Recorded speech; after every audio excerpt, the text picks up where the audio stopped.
Praise the Lord. மிகவும் ஆசீர்வதிக்கப்பட்டதான இந்த அருமையான அதிகாலை நேரத்துக்காக ஆண்டவருக்கு நன்றி சொல்லுகிறேன். கிருபையுள்ள தேவன் நம்மோடு கூட இருந்து ஒவ்வொரு அதிகாலையிலும் நம்மை விசாரித்து நம்மை அற்புதமாக நடத்துகிறார். ஒவ்வொரு நாளும் தேவன் இந்த உலகத்தில் நம்மை வழிநடத்துகிறதை பார்த்தால் மெய்யாகவே அது நம்முடைய புத்திக்கும் அறிவுக்கும் எட்டாததாக இருக்கிறது. அவர் எவ்வளவோ பெரியவராக இருந்தும் ஒன்றுமில்லாத நம்மை நினைக்கிறார் என்று சொன்னால் அது சாதாரணமான காரியம் அல்ல. பக்தன் சொல்லும்போது நானோ ஒரு புழு, நான் மனுஷன் அல்ல என்று சொல்லுகிறான். மனுஷனை நீர் விசாரிக்கிறதற்கு அவன் எம்மாத்திரம் என்று கேட்கிறான். ஆம், தேவனுடைய பார்வையில் நாம் ஒன்றுமே இல்லை என்று பார்க்கிறோம். இந்த காலை வேளையில் நம்முடைய சிந்தனைக்காக நாம் தெரிந்து கொண்டதான வேத பகுதி ஏசாயா தீர்க்கதரிசியின் புத்தகம் 40வது அதிகாரம் 27வது வசனம். யாக்கோபே, இஸ்ரவேலே, என் வழி கர்த்தருக்கு மறைவாயிற்று என்றும் என் நியாயம் என் தேவனிடத்தில் எட்டாமல் போகிறது என்றும் நீ சொல்வானேன்? நீ ஏன் அப்படி சொல்லுகிறாய் என்று கேட்கிறார். என் வழி தேவனுக்கு மறைவாயிற்று, என்னுடைய நியாயம் தேவனிடத்தில் எட்டாமல் போகிறது என்று நீ சொல்ல காரணம் என்ன என்று பரலோகத்தின் தேவன் ஏசாயாவின் மூலமாக நம்மிடத்தில் கேட்கிறார். இந்த உலக வாழ்க்கையில் நாம் எதிர்பாராத சூழ்நிலைகள் நம்மை சூழும் போது அல்லது நாம் எதிர்பார்க்கிறது போல காரியங்கள் நடவாமல் இருக்கும்போது நாம் என்ன சொல்லுகிறோம்? என் வழி ஆண்டவருக்கு மறைவாயிற்று, என்னுடைய நியாயம் என் தேவனுடைய சமூகத்தில் எட்டாமல் போகிறது என்று சொல்லி அவ்விதமாக காணப்படுகிற மனுஷர் அநேகர் இருக்கிறார்கள். அநேக விசுவாசிகள் கூட அந்த நிலைமையில் இருக்கிறார்கள். இதை வேத புத்தகம் சொல்லும்போது இது ஒரு ஆவிக்குரிய பலகீனம் என்று சொல்லுகிறத பார்க்கிறோம். ஆவிக்குரியவர்கள் தான், ஆனாலும் அவர்களிடத்தில் ஸ்ட்ரென்த் இல்லை, பலன் இல்லை, அவர்கள் பலவீனமாய் இருக்கிறார்கள். காரணம் என்ன?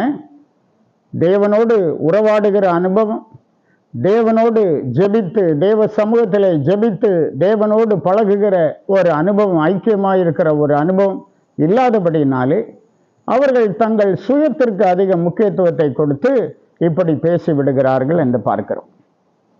இதை நாம் சங்கீத புத்தகம் 77வது சங்கீதத்தில் பார்க்கலாம். சங்கீதம் 77 6வது வசனத்திலிருந்து வாசிக்கிறேன். காலத்தில் என் சங்கீதத்தை நான் நினைத்து என் இருதயத்தோடு சம்பாஷித்துக் கொள்ளுகிறேன். என் ஆவி ஆராய்ச்சி செய்தது. காலத்தில் என் ஆவி ஆராய்ச்சி செய்தது. ஆண்டவர் நித்திய காலமாய் தள்ளிவிடுவாரோ? இனி ஒருபோதும் தயை செய்யாதிருப்பாரோ?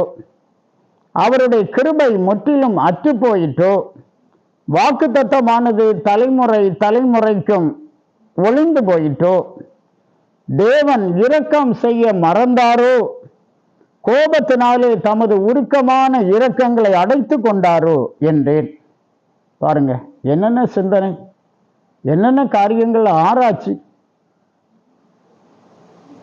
தேவன் இரக்கம் செய்ய மறந்தாரோ? நித்திய காலமாய் தள்ளி விடுவாரோ? இனி ஒருபோதும் எனக்கு தயை செய்யாமல் இருப்பாரோ?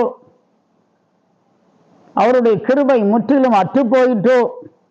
வாக்குத்தத்தமானது தலைமுறை தலைமுறைக்கும் ஒளிந்து போயிற்றோ என்று பலவிதமான சந்தேகங்கள். அப்போஸ்தலனாகிய யாக்கோபு எழுதும்போது சந்தேகப்படுகிறவன் கர்த்தரிடத்திலிருந்து எதையாகிலும் பெறலாம் என்று நினையாதிருப்பானாக என்று சொல்லுகிறத பார்க்கிறோம். இந்த விசுவாச வாழ்க்கையிலே சந்தேகம் இருக்கக்கூடாது. தைரியமாய் ஆண்டவர்களோடு சேர வேண்டும். காரணம் என்ன தெரியுமா? நம்முடைய தேவன் எவ்வளவேனும் பொய்யுரையாத கர்த்தர், அவர் செய்கிறதைத்தான் சொல்லுகிறவர் என்று பார்க்கிறோம். கடைசியாக இந்த சங்கீதத்தை எழுதிய ஆசாப் 77ஆம் சங்கீதத்திலே சொல்லுகிறான் 10வது வசனத்தில், அப்பொழுது நான், இது என் பலவீனம், இது என்னுடைய பலவீனம். இந்த பேச்சு பேசணும் பாருங்க, இது என்னுடைய பலவீனம். தேவன் உண்மையாகத்தான் இருக்கிறார், கிருபை உள்ளவராகத்தான் இருக்கிறார். வாக்குத்தத்தங்களிலே உண்மையுள்ளவராகத்தான் இருக்கிறார், சந்தேகம் இல்லை. தயவு செய்து கொண்டே இருக்கிறார். ஆனால் என்னுடைய பலவீனம், இது என்னுடைய பலவீனத்தினாலே வெளிப்படுத்தப்பட்ட வார்த்தைகள் என்று சொல்லுகிறத பார்க்கிறோம். ஆனாலும் உன்னதமான தேவருடைய வலதுகரத்தில் உள்ள வருஷங்களை நினைவு கூறுவேன், கர்த்தருடைய செயல்களையே நினைவு கூறுவேன், உம்முடைய பூர்வ காலத்து அதிசயங்களையே நினைவு கூறுவேன். இதெல்லாம் நாம் நினைவு கூற வேண்டிய காரியங்கள். இதெல்லாம் நினைவு கூர்ந்து, ஏன் இஸ்ரவேல் ஜனங்களை கர்த்தர் செங்கடலை கடத்திவிட்ட அந்த சம்பவத்தை இன்றைக்கும் நாம் பிரசங்கம் பண்ண காரணம் என்ன? இன்றைக்கும் நாம் அதை குறித்து பேச காரணம் என்ன?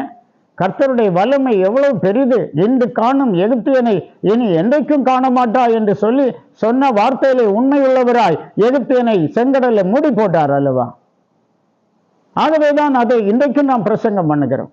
ஆகவே இது என்னுடைய பலவீனம், என்னுடைய பலவீனத்தினாலே நான் இந்த வார்த்தைகளை நான் வெளிப்படுத்தி விட்டேன் என்று ஆசாப் கடைசியிலே அவன் வேதனைப்படுகிறான் என்று பார்க்கிறோம். யாக்கோபே, இஸ்ரவேலே, என் வழி கர்த்தருக்கு மறைவாய்த்து என்றும் என் நியாயம் என் தேவனிடத்திலே எட்டாமல் போகிறது என்றும் நீ சொல்வானே, நீ ஏன் அப்படி சொல்லுகிறாய்? அருமையான தேவ பிள்ளைகளை, நம்முடைய பலவீனத்தினாலே நம்முடைய விசுவாசத்தில் பலகீனமாய் இருக்கக்கூடாது, நம்முடைய ஆவிக்குரிய அனுபவங்களை பலகீனமாய் இருக்கக்கூடாது. பலகீனமாய் இருந்தால் இப்படிப்பட்ட வார்த்தைகள் தான் வெளிப்படும். அது அல்ல, விசுவாச வார்த்தைகள் நம்மிடத்திலிருந்து வெளிப்பட வேண்டும். ஆண்டவருடைய ஆசீர்வாதங்களை அப்படியே நாம் சொந்தமாக்க வேண்டும். அதற்கேற்றபடி நம்மை கர்த்தருக்கு ஒப்புக் கொடுப்போம், ஆண்டவருடைய வழிகளை சார்ந்து கொள்வோம்.